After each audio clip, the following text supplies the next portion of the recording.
When you work with generative AI for images, audio, or video, you have a few choices for the environment you can use for the workflow.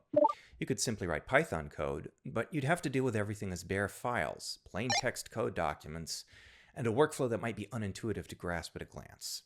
Another option is to use a visual tool with a node-based workflow, a way to take common components for a generative AI project and stitch them together as nodes in a graph.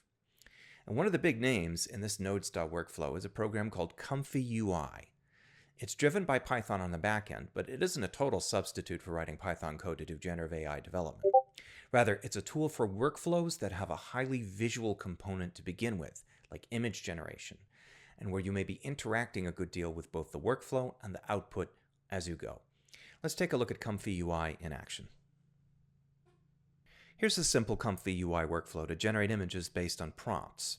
And we start by using this node to load a checkpoint, which is a model that we'll use to generate our images. The model output goes to another node called a K-sampler, and this performs the sampling from the model to generate the image, and can use a variety of different sampling algorithms and schedulers to change how the results are generated. These, by the way, are technical details that are going to be relevant to anyone who's already had some experience working with these tool sets, so I won't explain them in too much detail right here. Now we also have two text prompt boxes. These are for generating positive and negative reinforcement conditions for the sampling, basically what we do want and what we don't want. And we also supply a source for the image to be created. In this case, it's just going to be an empty image. We're working from scratch. We could also supply an existing image and tweak our workflow a little bit to allow the generation to use that as a basis.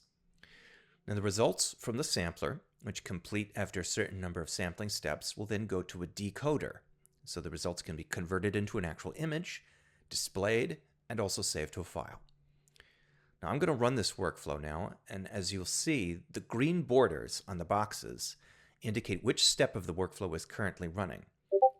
And we can watch a preview of the image as it coalesces. This is something we wouldn't be able to do easily if we were running this just as a script. So if we started getting results we didn't like for a complicated multi-step generational workflow, we could interrupt it and tweak it. So we get a much faster feedback loop, especially for visual material when working with this kind of workflow. Now let's run this again with one change. We're going to add a negative prompt, and we're going to get rid of the trees. Notice I didn't specify what to replace them with, so when we run this, we get resort buildings instead, more or less chosen at random. And again, it's nice to be able to see these things while the workflow is executing, right up front, instead of waiting for the results after the fact and then making changes to suit. Now, when you're stitching together a workflow, it's a little too easy for it to get cluttered. You can snap these elements to a grid of your sizing, but ComfyUI doesn't have a built-in way to automatically sort and position nodes. Actually, that's not true. It used to in a much earlier version, but that got removed, and now it's only available as a third-party add-on. So that said, it helps to have some sense of how to sort and manage nodes on your own. Incidentally, ComfyUI has a whole gallery of add-ons that you can install directly from within its user interface.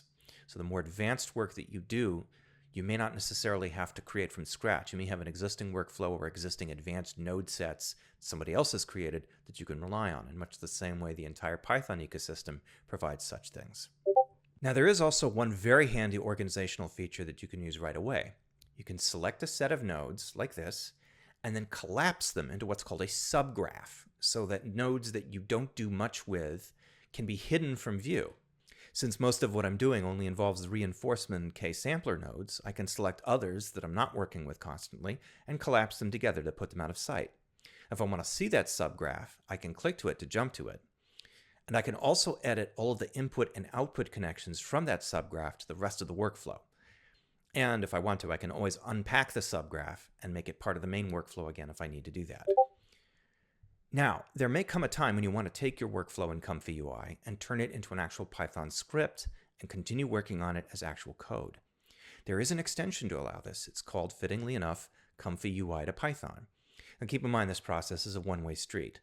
There's no effective way to take a Python script and turn it back into a ComfyUI workflow, at least not yet, and perhaps not without involving your friendly neighborhood LLM. So to sum up, ComfyUI gives you a visual, node-based workflow for generative AI projects that mainly involve images and video.